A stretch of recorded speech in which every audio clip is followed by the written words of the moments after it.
मैं एक छोटे से गांव में पली बड़ी थी। मेरे गांव में लड़कियों को बहुत ज़्यादा पढ़ाया लिखाया नहीं जाता था। उनकी शिक्षा ज़्यादा से ज़्यादा 10वीं या 12वीं तक ही कराई जाती थी और बस उसके बाद ही उनकी शादी करवा दी जाती थी। जबकि मैं आगे पढ़ना चाहती थी। मैंने इस बारे में अपने माँ बाप से कई बार कहा कि मैं अभी शादी नहीं करना चाहती हूँ, बल्कि मैं पढ़ना चाहती हूँ। लेकिन उन्होंने मेरी एक भी ना सुनी। उनका कहना था कि हमारे गांव में लड़कियों की शादी 18 वर्ष की उम्र पर कर ही दी जाती है, इसीलिए तुम्हारी भी शादी का सही समय आ चुका है। और फिर तुमसे जो छोटी तुम्हारी बहनें हैं, उनकी भी तो हमें अभी शादियां करनी हैं। इस वजह से मेरे लिए जल्द ही एक रिश्ता तलाश कर लिया गया। मेरे लिए जो लड़का देखा गया वह भी एक गांव का ही था। मेरा होने वाला ससुराल मेरे घर से कुछ कोस दूर पर था। मेरे पति के एक बड़े भाई और बड़ी बहन थे। मेरे होने वाले पति के भाई की भी शादी हो चुकी थी और उनकी बहन की भी। लेकिन उनकी बड़ी बहन का देहांत हो चुका था। उनकी बड़ी बहन का एक 2 साल का बेटा था, जो अब अपने नाना नानी के साथ में ही रह रहा था। मेरे पति अच्छे खासे पढ़े लिखे थे और शहर में नौकरी करते थे। लेकिन वह शहर में रहते नहीं थे। वह बस सुबह काम पर निकल जाते और शाम को वापस आ जाया करते थे। जल्द ही मेरी शादी की तारीख तय हो गई और मैं विदा होकर अपने ससुराल पहुंच चुकी थी। मैंने भी इस सब को अपनी किस्मत मान लिया था और अपनी शादी में ही अपनी खुशियों को ढूंढना शुरू कर दिया था। अपनी शादी को लेकर मैंने न जाने कितने सपने संजो लिए थे। मैं इस शादी से अब बहुत खुश थी, क्योंकि मेरे पति देखने में बहुत ही खूबसूरत थे और सबसे ज़्यादा मुझे खुशी इस बात की थी कि वह इतने पढ़े लिखे थे और शहर में नौकरी करते थे। क्योंकि मैं भी हमेशा से एक पढ़े लिखे इंसान से ही शादी करना चाहती थी। शादी के बाद विदा करवा कर मेरे ससुराल वाले सबसे पहले मुझे एक आश्रम में लेकर गए। मैं ये देखकर हैरान थी कि ये लोग मुझे कहाँ ले आए। तो मेरी जेठानी ने मुझे बताया कि उनके गांव में ये जो बाबा जी हैं, ये सालों से बहुत प्रसिद्ध हैं। इनमें बहुत शक्ति है। ये जिसे भी आशीर्वाद दे दें, उसका भला हो जाता है। सारे गांव वाले इन्हें बहुत मानते हैं और खूब पूजते भी हैं। इसीलिए कोई भी नेक काम उनके आशीर्वाद के बिना नहीं हो सकता। तुम्हें भी यहाँ पर उनका आशीर्वाद दिलाने के लिए ही लाया गया है। उसके बाद ही तुम्हारा गृह प्रवेश कराया जाएगा। कुछ देर के बाद ही मैं और मेरे पति उन बाबा जी के सामने बैठे हुए थे। उन्होंने हम दोनों के ही सर पर हाथ फेर कर हमें खूब आशीर्वाद दिया और एक विशेष प्रकार का प्रसाद दिया, जो सिर्फ मुझे और मेरे पति को ही खिलाया गया। वहां पर मौजूद और किसी को भी नहीं दिया गया। इसके बाद मैं अपने ससुराल आ गई। मेरी शादीशुदा जिंदगी की शुरुआत बहुत ही अच्छी हुई। लेकिन धीरे धीरे मुझे ये समझ आने लगा कि मेरे पति कम बात करने वाले लोगों में से हैं। वह जो भी बात कहते हैं, बस नपे तुले शब्दों में ही कहते हैं। बहुत ज़्यादा बात करना उन्हें पसंद नहीं था। ज़्यादातर समय वह खामोश रहते। मुझे समझ नहीं आता कि जब घर में सभी लोग खूब हंसने बोलने वाले हैं, तो फिर ये इतना कम क्यों बोलते हैं। कई बार तो मुझे ऐसा लगता कि शायद जैसे कोई बात है जो उन्हें अंदर ही अंदर परेशान कर रही है। वह किसी बात से बहुत ज़्यादा उदास हैं। इसलिए मैंने एक दो बार हिम्मत करके उनसे पूछा भी, लेकिन उन्होंने मेरी इस बात का कोई जवाब ही नहीं दिया। फिर मुझे लगा कि शायद या तो ये मेरी गलतफहमी है, या फिर वह मुझे इस काबिल नहीं समझते कि मुझसे अपने दर्द को बांट सकें। इधर मेरी शादी की सारी रस्में हो चुकी थीं और मैंने अपने ससुराल की सारी जिम्मेदारियां निभाना शुरू कर दी थी। धीरे धीरे मेरी जेठानी से मेरी खूब बनने लगी। वह मेरी बहुत अच्छी सहेली बन गई। जैसा कि हम लड़कियों को हमेशा से ही सिखाया जाता है कि हमें अपने पति के आगे झुककर रहना चाहिए, उनके सामने बहुत ज़्यादा बोलना नहीं चाहिए। वहां पर भी ठीक वैसा ही माहौल था। मेरी जेठानी जेठ जी से हमेशा डरी सहमी ही रहती थी और कम ही बात करती थी, जबकि मेरे और मेरे पति के बीच में ये चीज उल्टी थी। मेरे पति मुझसे कम बात किया करते थे और मैं ही उनसे ज्यादा से ज्यादा बातें करने की कोशिश करती थी। गांव में तो अक्सर ऐसा होता है कि लोग हर रोज आपके घर कुछ देर के लिए बातें करने के लिए आ जाया करते हैं। ठीक इसी तरह से मेरी सास की पहचान वाली कई औरतें हर रोज घर पर आया करती थीं और उन बातों में मैंने अक्सर सुना कि वह मेरी जेठानी को लेकर इस तरह के सवाल करती रहती थीं कि अब तो इसकी शादी को 2 साल हो गए, लेकिन अभी तक कोई बच्चा नहीं हुआ है। तो हमें तो यही लगता है कि इसे भी बाबा जी को दिखाना चाहिए, वरना ये तो हमेशा के लिए बांझ बनकर ही रह जाएगी। मुझे उन लोगों की ये बातें बहुत ही बुरी लगती। मैंने देखा था कि उनकी ऐसी बातों से मेरी जेठानी की आंखों में आंसू आ जाते थे। उनका चेहरा हर समय उतरा हुआ ही रहता था। एक अजीब सा डर उनकी आंखों में दिखता था। मैंने उनसे एक दिन पूछ ही लिया कि आखिर ये बाबा जी के पास जाने वाली बात के पीछे क्या मकसद है। तो उन्होंने मुझे बताया कि दरअसल हमारे गांव में जब भी किसी महिला को बच्चे नहीं होते हैं, तो जिन बाबा जी के पास तुम्हें शादी के समय आशीर्वाद दिलाने के लिए ले गए थे, उनके पास ही महिलाओं को ले जाया जाता है और उन्हें करीब 7 दिन तक बाबा जी के आश्रम में ही रहना पड़ता है। बाबा जी इलाज करते हैं और उसके बाद चमत्कारिक रूप से वह महिला पेट से हो जाती है। अपनी जेठानी की ये बात सुनकर मुझे उनकी बातों पर जरा सा भी यकीन नहीं हुआ कि भला ऐसा भी कहीं हो सकता है। अगर किसी महिला को बच्चे नहीं हो रहे हैं तो उसे डॉक्टर के पास ले जाना चाहिए। एक बाबा जी के पास ले जाने से वह पेट से कैसे हो सकती है। लेकिन मेरी जेठानी कहने लगी कि आज तक इस गांव में जब भी किसी औरत के साथ ऐसा हुआ और उसे बाबा जी के पास ले जाया गया, तो सच में वह कुछ महीनों बाद पेट से हो गई। ये सुनकर मैं भी हैरान थी। फिर वह कहने लगी कि हमारी ननद सुहाना को भी तो बच्चा नहीं हो रहा था, लेकिन जब उसे बाबा जी के आश्रम में भेजा गया तो वह भी 1 महीने के बाद पेट से हो गई और तभी तो उसका मुन्ना इस दुनिया में आया। अपनी ननद के बारे में ये सुनकर मैंने जेठानी से पूछा कि दीदी, लेकिन हमारी ननद के साथ ऐसा क्या हो गया जो वह इस दुनिया को छोड़कर चली गई।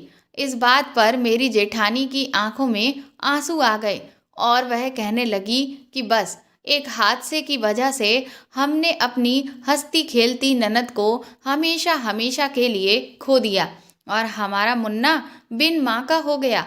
उनके मुंह से ये बात सुनकर मैं भी बड़ी हैरान और दुखी हो गई थी। मैंने अपने ससुराल वालों के मुंह से अक्सर सुना था कि मेरी ननद बहुत बातूनी और खुशमिजाज किस्म की इंसान थी। उनके पास अगर कोई भी थोड़ी देर बैठ जाता तो वह हंस हंस के लोटपोट होने लगता था। मुझे कभी कभी यही लगता कि भगवान भी न जाने कैसा न्याय करता है। जो इंसान स्वभाव का इतना अच्छा हो उसे ही बहुत ही जल्द अपने पास बुला लेता है। मुन्ना को देखकर भी मुझे बहुत बुरा लगता था कि जब ये बड़ा होगा और इसे पता चलेगा कि इसकी माँ तो इस दुनिया में है ही नहीं, तो इस बेचारे पर भी क्या बीतेगी। मुझे मुन्ना से भी बहुत लगाव हो गया था। ऐसा लगता था मानो वह मेरा ही बच्चा हो। कुछ दिनों के बाद मेरी सास ने मेरी जेठानी से कहा कि मुझे नहीं लगता कि अब तुम्हें बच्चा होगा, इसलिए अब सही समय आ गया है जब तुम्हें बाबा जी के पास ले जाया जाए।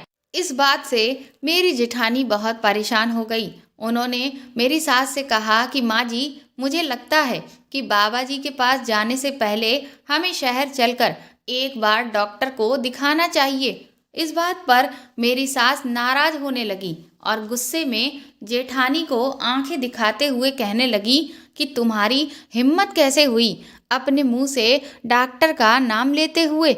जब हमारे गांव में बाबा जी हैं तो हमें तो डॉक्टर की बात अपने मन में भी नहीं लानी चाहिए। बाबा जी के आशीर्वाद में इतना प्रभाव है कि आज तक इस गांव की किसी भी औरत को डॉक्टर के यहाँ का मुंह नहीं देखना पड़ा। और तुम हो कि डॉक्टर के पास जाने की बात कर रही हो।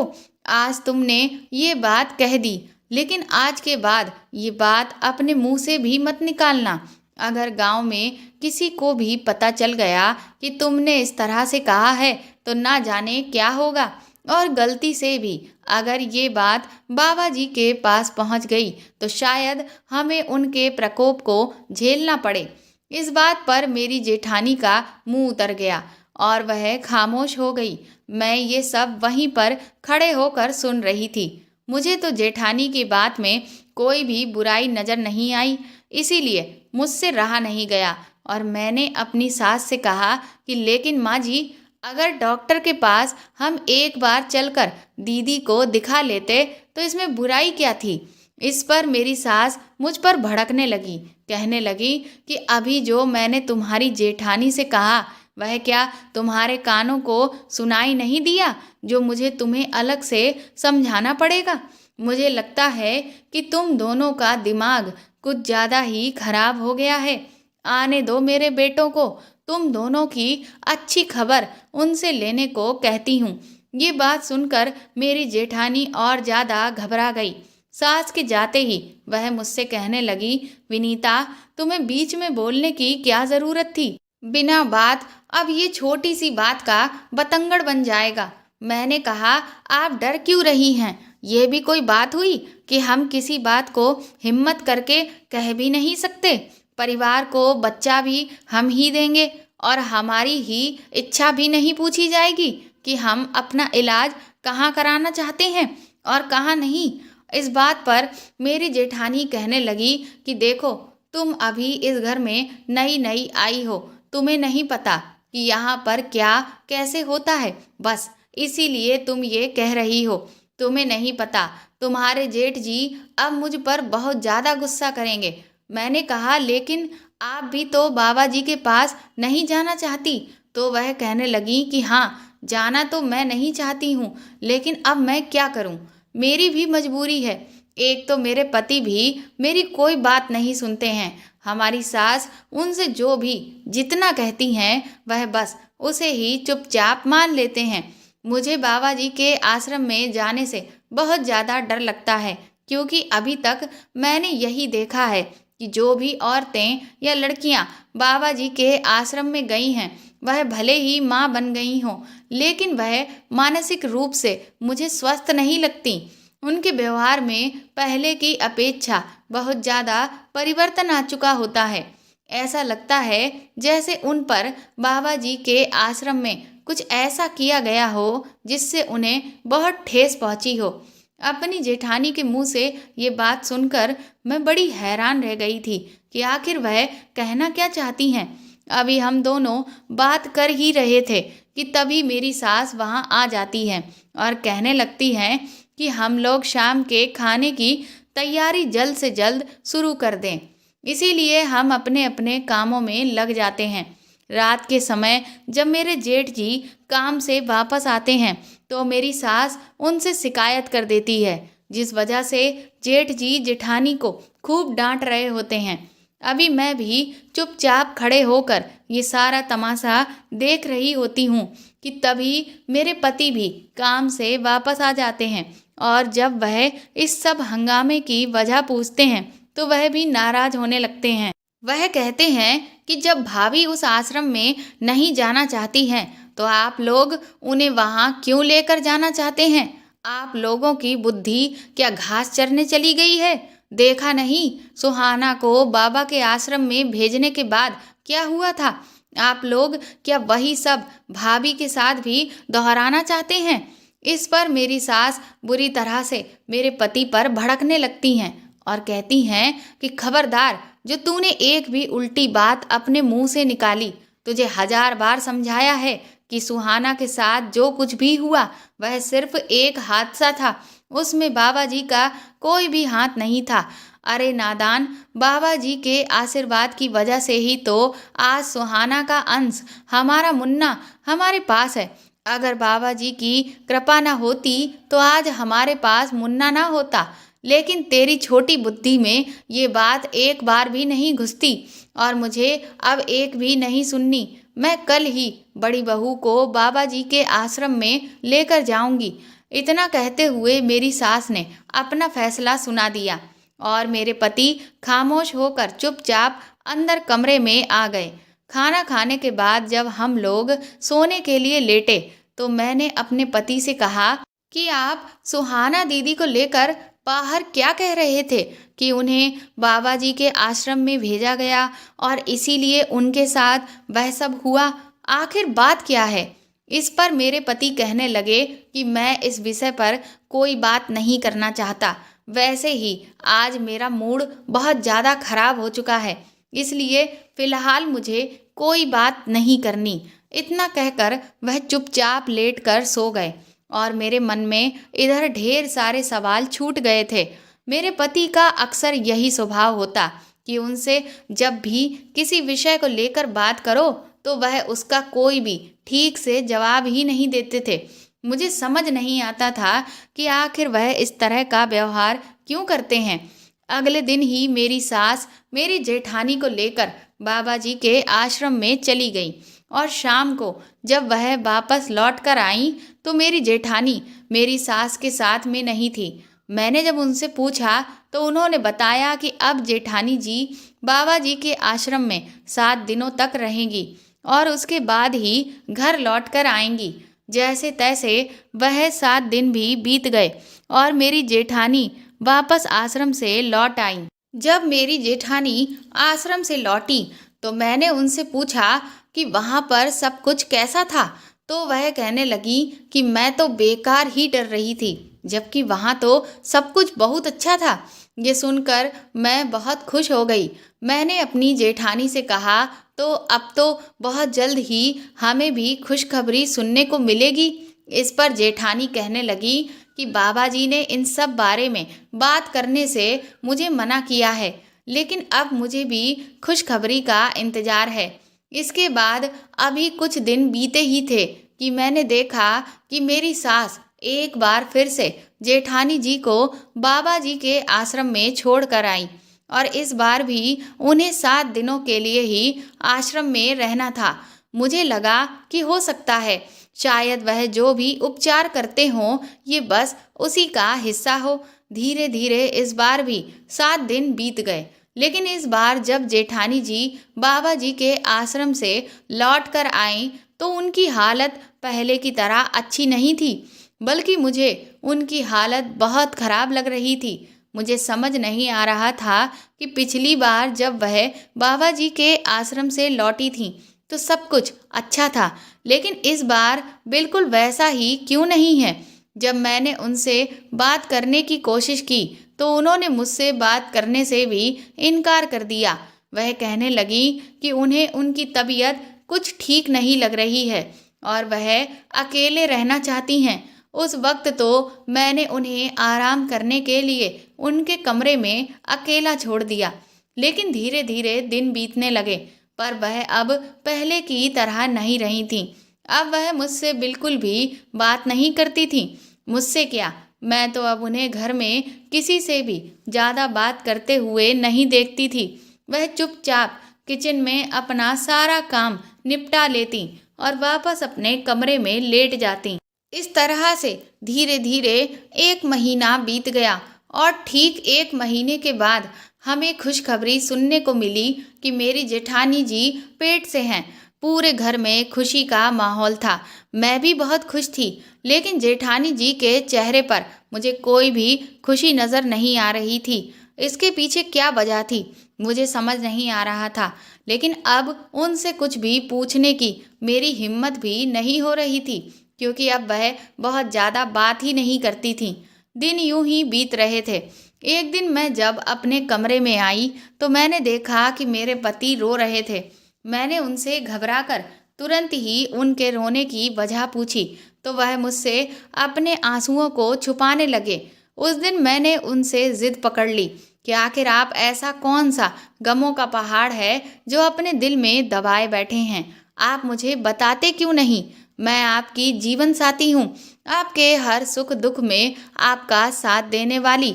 मुझे पूरा अधिकार है कि मैं आपके सारे गमों को जानूं और उन्हें दूर करने की पूरी कोशिश करूं। इस पर वह कहने लगे कि दरअसल आज के दिन ही सुहाना दीदी हम सबको इस दुनिया से छोड़कर चली गई थी। उनकी ये बात सुनकर मैं भी बहुत उदास हो गई। मैंने उन्हें समझाने की कोशिश की कि होनी को कोई नहीं टाल सकता। शायद ऊपर वाले की यही मर्जी थी कि इतनी कम उम्र में ही दीदी हम सबको छोड़कर चली जाएं। इस पर मेरे पति कहने लगे कि ये होनी नहीं थी, बल्कि ये सब कुछ उस बाबा का किया धरा था। उनकी ये बात सुनकर मैं हैरान रह गई। मैंने कहा, आखिर आप कहना क्या चाहते हैं? इस पर वह एक बार फिर से खामोश हो गए। मैंने चिढ़ते हुए उनसे कहा, आखिर कब तक आप इस खामोशी को ओढ़े रहेंगे? अपने दिल का दबा हुआ दर्द बाहर क्यों नहीं निकाल देते? आपको मेरी कसम है, आज आप सब कुछ मुझे साफ साफ बता दीजिए।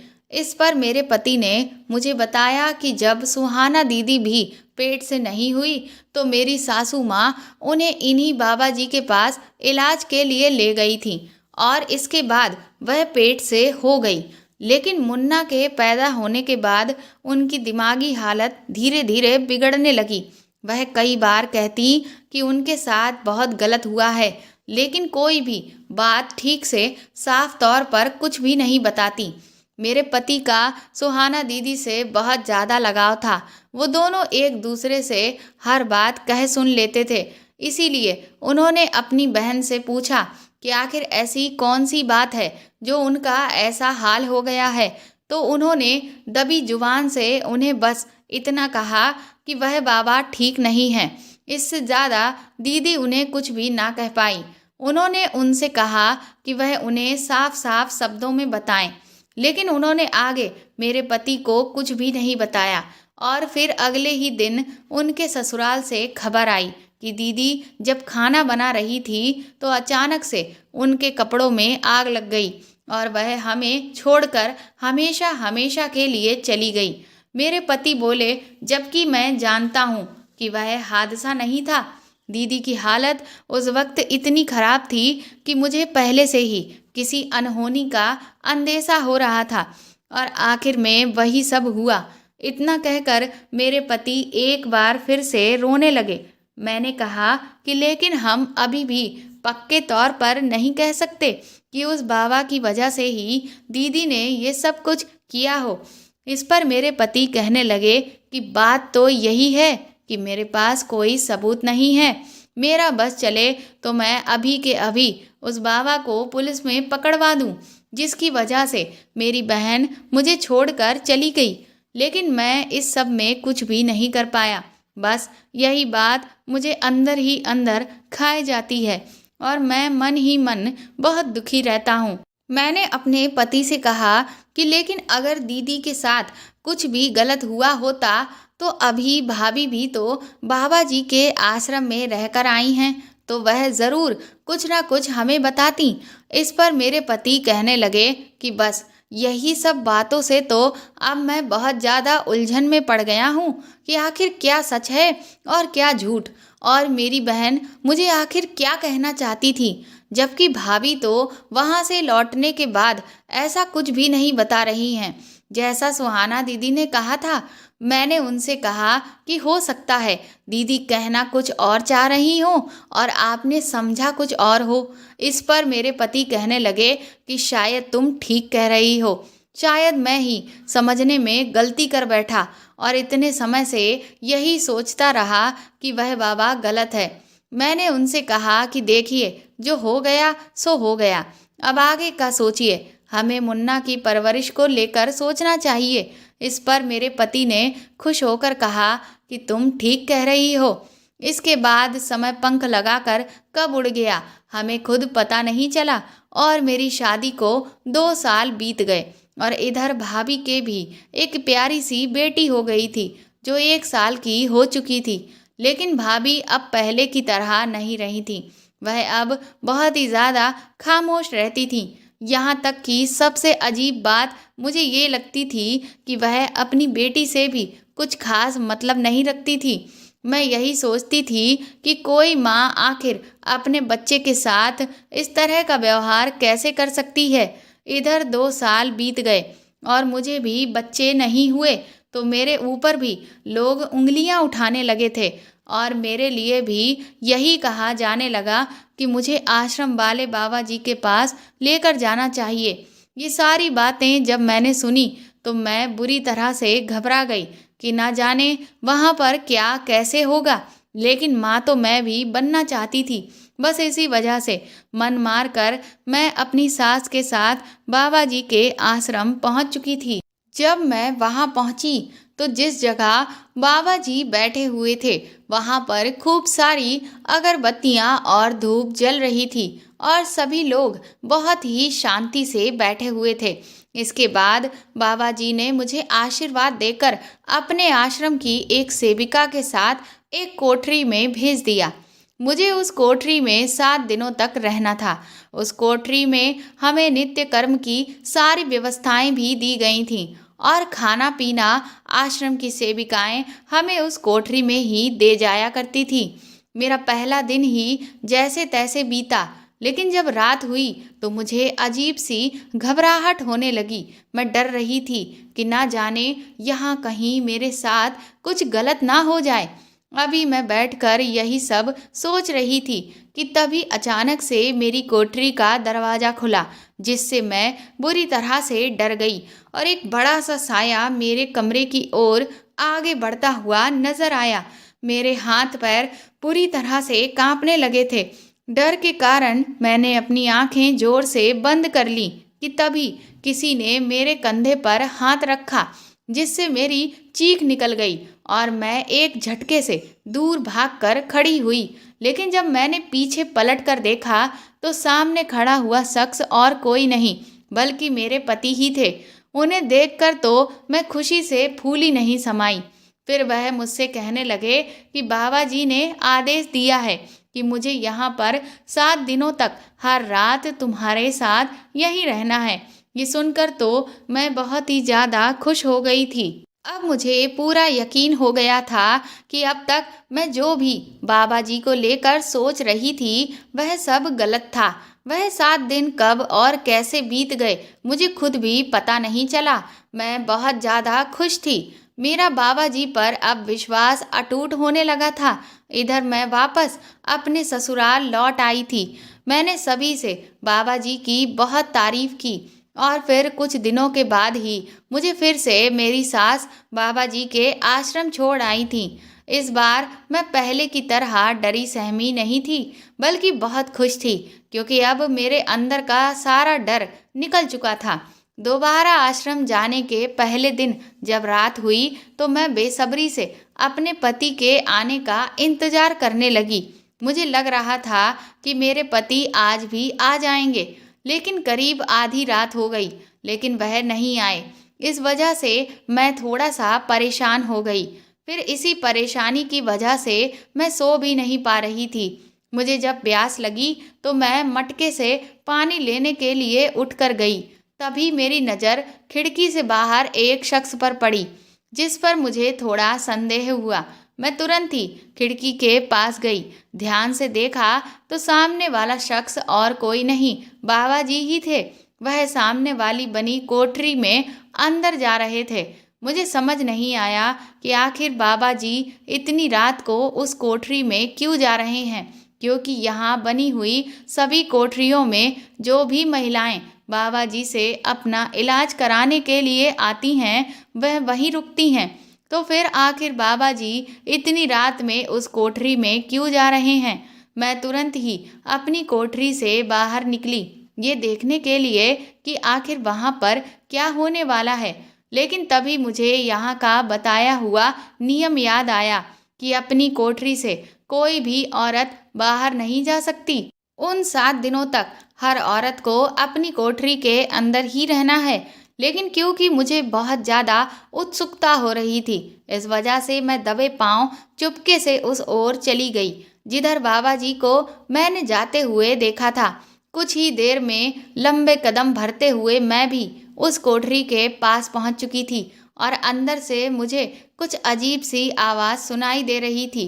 वैसे तो मैंने देखा था कि हर कोठरी में एक ही महिला को रखा जाता था, लेकिन जब उस कोठरी में मैंने झांक कर देखा तो वहां पर 3 महिलाएं थीं। पर सवाल अभी भी वही का वही था कि आखिर बाबा जी इतनी रात में उस कोठरी में कर क्या रहे थे। मैं चुपचाप खड़े होकर सब कुछ देख रही थी कि तभी मैंने फिर आगे जो देखा उससे तो मेरे होश ही उड़ गए। बाबा जी ने वह किया जिसके बारे में मैं सपने में भी नहीं सोच सकती थी। उन्होंने तो तीनों के साथ एक साथ ही, मैं डर की वजह से तुरंत ही वापस अपनी कोठरी में आ गई। अब तो मुझे बहुत डर लग रहा था। मैंने तुरंत ही घबराकर अपनी कोठरी का दरवाज़ा बंद करने की कोशिश की, लेकिन ये देखकर तो मैं दंग रह गई कि दरवाजे में अंदर से बंद करने के लिए तो कुंडी ही नहीं थी। अब मुझे समझ नहीं आ रहा था कि आखिर मैं क्या करूं। मैं अब एक बहुत बड़ी मुसीबत में फंस चुकी थी। मुझे अब अपने ऊपर भयंकर संकट नजर आने लगा था। इसका मतलब सुहाना दीदी ने मेरे पति से जो भी कहा था वह बिल्कुल सच कह रही थी। मेरी आंखों के सामने मेरी जेठानी का चेहरा घूमने लगा। मुझे अब याद आने लगा कि क्यों मेरी जेठानी बाबा जी से इलाज कराने के बाद जब से घर लौटी थी तो उनकी हालत ऐसी ही थी। अब मुझे सब कुछ साफ साफ नजर आ रहा था, लेकिन अब मैं कर क्या सकती थी। इतनी रात को मैं कहीं जा भी नहीं सकती थी और यहाँ से मैं किसी से कुछ कह भी नहीं सकती थी। जैसे तैसे मैंने भगवान का नाम लेकर खुद को हिम्मत दी और ये सोचा कि बस कल सुबह होने तक का मुझे इंतजार करना है। सुबह होते ही मैं कुछ भी करके इस आश्रम से बाहर निकल जाऊंगी। मैं यही सब सोच ही रही थी कि तभी मेरी कोठरी का दरवाज़ा खुला और जब मैंने सामने नज़र डाली तो मेरे सामने और कोई नहीं बल्कि बाबा जी ही खड़े हुए थे। उन्हें देखकर तो मेरे पैरों तले जमीन ही खिसक गई थी। मैंने तुरंत ही चिल्लाते हुए बाबा से कहा कि आप यहाँ क्या करने आए हैं। तो वह कहने लगे कि मैं सब कुछ जानता हूँ कि तुम अब मेरे बारे में सब जान चुकी हो। वह धीरे धीरे मेरे करीब आने लगे और मैं डर के पीछे हटने लगी। मैंने कहा आप यहाँ से चले जाइए। तो बाबा कहने लगा कि देखो मैं तुम्हारी मदद करने के लिए यहाँ पर आया हूँ और मेरा विश्वास करो तुम भी जरूर माँ बनोगी, अपने बच्चों को अपनी गोद में खिला सकोगी। लेकिन इसके लिए तुम्हें मेरी एक शर्त माननी होगी। मैं तुमसे जैसा कहूँगा तुम्हें वैसा ही करना पड़ेगा। मैंने बाबा से कहा कि मुझे तुम्हारी कोई शर्त नहीं माननी है। मेरी इस बात पर बाबा एक शैतानी हंसी अपने चेहरे पर लेकर आया और कहने लगा सोच लो, मुझे इनकार करने का मतलब अपनी जिंदगी खराब करना होगा। मैंने कहा तुम मुझे डरा नहीं सकते। तो वह कहने लगा मैं तुम्हें डरा नहीं रहा हूँ बल्कि तुम्हें तुम्हारे आगे के भविष्य को बता रहा हूँ। अगर तुम मां नहीं बनी तो गांव के लोग रोज तुम्हारे घर आएंगे, तुम्हें सबके सामने बेइज्जत करेंगे, तुमसे बार बार सवाल करेंगे। फिर तुम उन्हें क्या जवाब दोगी? तुम्हें बांझ होने के ताने देंगे। तुम जब भी अपने मायके जाओगी वहां भी लोग तुम्हें अजीब नजरों से देखेंगे और ये भी हो सकता है कि तुम्हारे ससुराल वाले तुम्हें घर से निकलवा दें, तुम्हारे पति से तुम्हारा तलाक करवा दें और तुम्हारे पति की दूसरी शादी करवा दें। बाबा के मुंह से ये सारी बातें सुनकर मेरे तो होश उड़ चुके थे। ये तो मैंने सपने में भी नहीं सोचा था कि मेरे साथ ऐसा कुछ भी हो सकता है। मैं बाबा की बातों से बुरी तरह से डर चुकी थी, लेकिन फिर भी मैंने झूठी हिम्मत दिखाते हुए उनसे कहा कि मेरे साथ ऐसा कुछ नहीं होगा। मेरे पति बहुत अच्छे हैं। मैं उनसे कहूँगी कि वह मुझे डॉक्टर के पास लेकर चलें। इस पर बाबा कहने लगा कि इस गांव के लोग कभी भी डॉक्टर के पास नहीं जाते, वह सिर्फ और सिर्फ मुझ पर विश्वास करते हैं।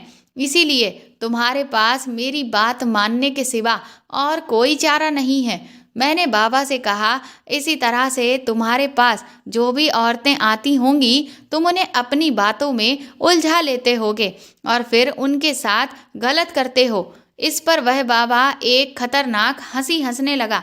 जिससे मैं समझ चुकी थी कि ये बाबा बहुत बड़ा ढोंगी है और न जाने कितनी महिलाओं के साथ इसने वह सब किया है।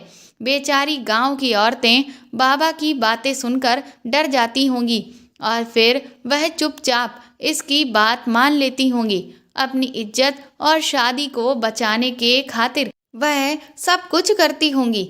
मैंने कहा, यही सब तुमने मेरी जेठानी के साथ भी किया ना, और मेरी ननद के साथ भी। इस पर वह बाबा कहने लगा, सिर्फ तुम्हारी जेठानी और ननद के साथ क्या, मैंने तो ये सब इस गांव की हर उस औरत के साथ किया है जो मेरे पास अपना इलाज करवाने के लिए आई है। मुझे उस बाबा पर बहुत तेज गुस्सा आने लगा। मैंने उससे कहा, इसका मतलब तुम्हारी वजह से ही मेरी ननद ने अपनी जिंदगी को खत्म कर लिया और वह अपने मासूम से बच्चे को छोड़कर इस दुनिया से हमेशा के लिए चली गई। इस पर वह बाबा बोला कि मैं तो लड़कियों की शादीशुदा जिंदगी को बचाता हूँ, इसीलिए तुम भी मेरी बात मानो और अपनी शादीशुदा जिंदगी को बचा लो।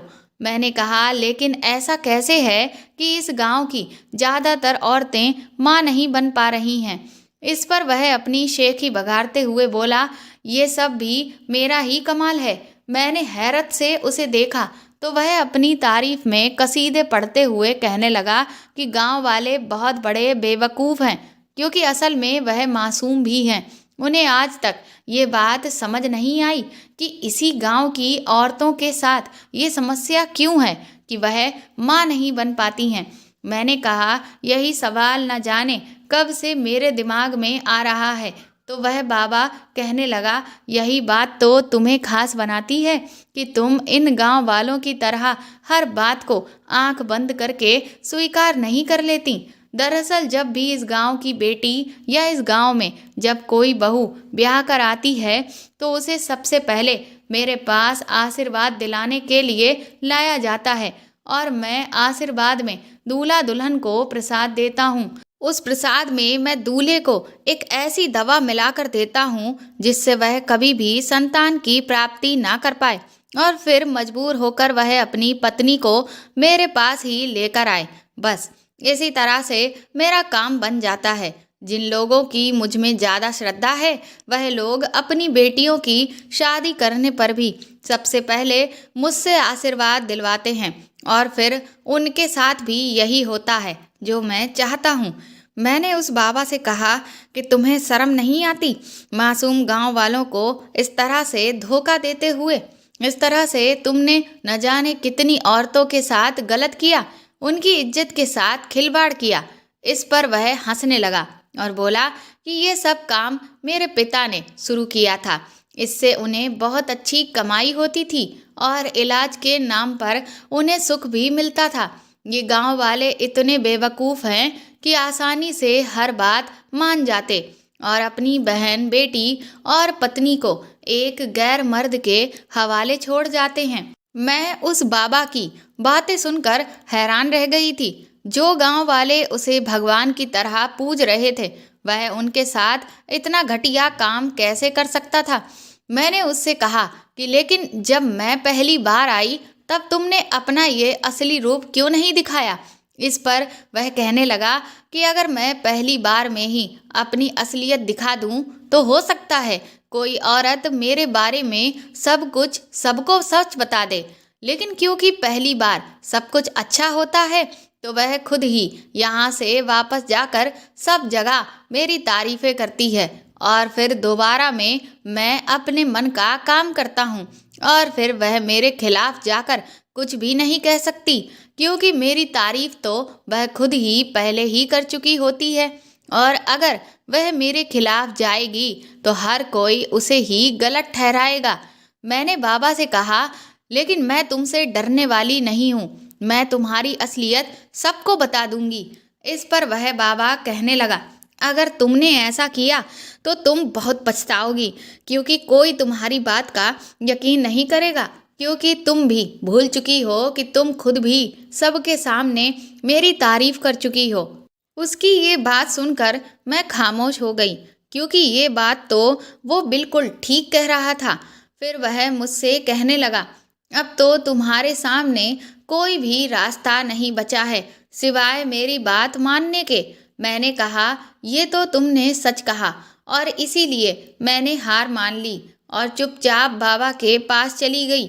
ये देखकर वह बाबा बहुत खुश हो गया कि मैंने उसकी शर्त को मान लिया है।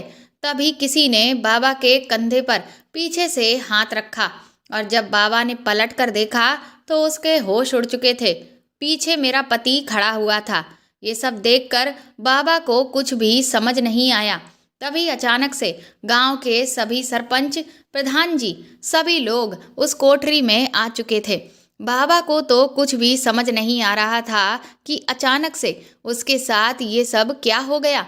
गांव वाले तुरंत ही उस बाबा को वहां से पकड़कर गांव के चौक पर ले गए और आधी रात को ही सारे गांव वालों को इकट्ठा किया गया। बाबा अभी भी कुछ भी समझ नहीं पा रहा था कि उसके साथ अचानक से ये सब क्या हो गया। गांव वाले उसके आश्रम में कैसे पहुंच गए, इस पर मैंने बाबा को बताया कि दरअसल मेरे पति ने अपनी बहन के बारे में जब मुझे सब कुछ बताया था, मेरे मन में तभी से शक पैदा होने लगा था और मेरे मन में ये सवाल भी आ चुका था कि आखिर इसी गांव की औरतों के साथ ऐसा क्यों हो रहा है कि वह माँ नहीं बन पा रही हैं, जबकि बाकी गांव की औरतों के साथ तो ऐसा नहीं होता। मैंने अपने पति से इस बारे में कहा तो उन्हें मेरी बात में दम लगा। और फिर भाभी भी जब तुम्हारे पास से वापस घर लौटी तो उनकी भी हालत मुझे देखने में कुछ ठीक नहीं लग रही थी।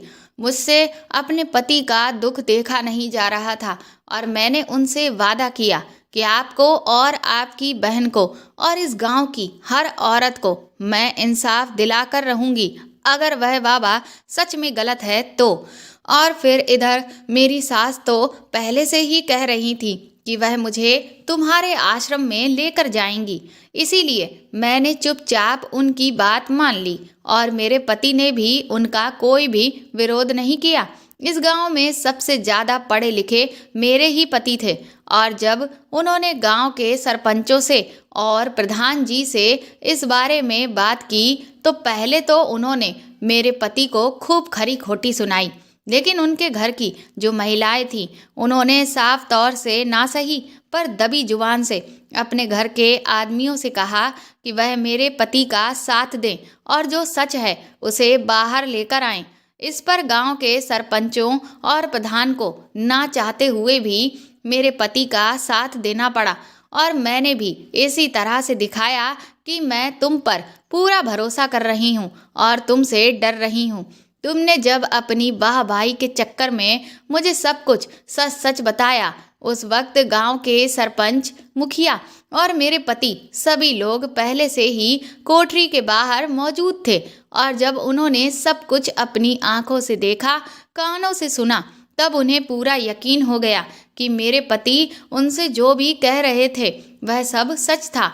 मैंने उस बाबा से कहा कि तुमने अपनी शेखी भगाड़ने के चक्कर में खुद ही अपना भांडा फोड़ लिया। उसके बाद से गांव वालों ने पुलिस को बुलवाकर उस बाबा को पकड़वा दिया और उसके आश्रम में जो भी लोग उसके इस काले कारनामे में साथ देते थे उन सबको भी पुलिस पकड़कर अपने साथ ले गई। सारे गांव वालों ने मेरे पति और मुझे दिल से शुक्रिया कहा। गांव के मुखिया ने मुझसे कहा कि बेटी, तुमने हमारे गांव को एक बहुत बड़े अंधविश्वास से आज़ादी दिलाई है, इसीलिए हम तुम्हें इनाम देना चाहते हैं। बताओ तुम्हें इनाम में क्या चाहिए। मैंने गांव के मुखिया से कहा कि मुझे अगर आप कोई इनाम देना ही चाहते हैं तो इस गांव की हर लड़की को उच्च शिक्षा प्राप्त करने से अब से ना रोका जाए, क्योंकि अगर आज मैंने आपको और इस गांव को अंधविश्वास से मुक्ति दिलाई है तो उसका सबसे बड़ा कारण शिक्षा ही है। अगर मैं पढ़ी लिखी ना होती और मेरे पति भी इतने पढ़े लिखे ना होते तो जो बात हमने सोची और जिस तरीके से हमने उस बाबा का भांडा फोड़ किया है वह तरीका शायद हमें भी कभी भी नहीं सूझता। और जैसे इतने सालों से अब तक सभी लोग आंखें बंद करके उस बाबा पर विश्वास करते रहे, हम भी यही करते रहते। शिक्षा में बहुत ताकत होती है, ये हमें सोचने समझने की शक्ति देती है, तर्क करने की शक्ति देती है। और जब हमारे गांव की महिलाएं पढ़ी लिखी होंगी तो हमारा गांव और भी ज़्यादा समृद्ध होगा। मेरी बात सुनकर सभी गांव की महिलाएं और सभी लोग बहुत खुश हो गए। उन्होंने खूब तालियां बजाईं और उसी दिन गांव के प्रधान और मुखिया ने ऐलान किया कि अब से इस गांव की किसी भी लड़की को उच्च शिक्षा प्राप्त करने से नहीं रोका जाएगा। वह जब तक पढ़ना चाहे तब तक उन्हें पढ़ने दिया जाएगा और इस गांव में जो भी बहू आएगी वह पढ़ी लिखी ही आएगी। साथ ही साथ गांव में एक इंटर कॉलेज भी खुलवाया जाएगा ताकि गांव की सभी लड़कियों को इंटर की शिक्षा के लिए कोसों दूर वाले कॉलेज में न जाना पड़े। मुखिया जी के फैसले से मैं बहुत ज़्यादा खुश थी। मेरे ससुराल वालों को, यहाँ तक कि सभी गांव वालों को मुझ पर और मेरे पति पर बहुत फक्र था। घर लौटने के बाद मैंने अपने पति से कहा कि अब तो आप खुश हैं, अब तो आपके मन में कोई भी दुख नहीं है। इस पर मेरे पति ने कहा कि सच में मैं तुम्हारे जैसी जीवन साथी पाकर खुद को धन्य महसूस कर रहा हूँ। तुमने न सिर्फ मेरी बहन को इंसाफ दिलाया बल्कि गांव की हर औरत को इंसाफ दिलाया है। इसके बाद मैंने अपना और अपने पति का शहर के सबसे अच्छे डॉक्टर से इलाज कराया और 1 साल के बाद मैं भी एक प्यारे से बच्चे की माँ बन गई। लेकिन सुहाना दीदी के मुन्ने को मैंने आज भी अपने बच्चे के जैसा ही प्यार करती हूँ। दोस्तों, हमें कभी भी किसी अंधविश्वास में नहीं पड़ना चाहिए और ख़ास तौर पर ढोंगी और पाखंडी लोगों से बचकर रहना चाहिए। शिक्षा चाहे लड़का हो या लड़की, दोनों के लिए ही बहुत ज़रूरी है। इसीलिए शिक्षा के लिए कभी भी भेदभाव ना करें, क्योंकि यह हमें तर्क करने की शक्ति देती है जिससे कोई भी हमारा फ़ायदा नहीं उठा सकता। तो दोस्तों, आपको मेरे द्वारा लिखी हुई ये कहानी कैसी लगी कमेंट करके ज़रूर बताएं। मेरे चैनल को सपोर्ट करें, इस कहानी को ज़्यादा से ज़्यादा शेयर और लाइक करें। साथ ही अगर आप चाहें तो मुझे सुपर थैंक्स भी खरीद कर दे सकते हैं। सुपर थैंक्स का ऑप्शन आपको इस वीडियो के नीचे दिए हुए सभी ऑप्शंस में दिखेगा, जो बिल्कुल ऐसा दिखता है जैसा कि हार्ट शेप में बना हुआ साइन है। और अगर आप मेरे चैनल पर नए हैं तो सब्सक्राइब करके बेल आइकन ज़रूर दबा दें ताकि आगे भी मैं आपको ऐसी ही अच्छी कहानियाँ सुनाती रहूँ। Thank you.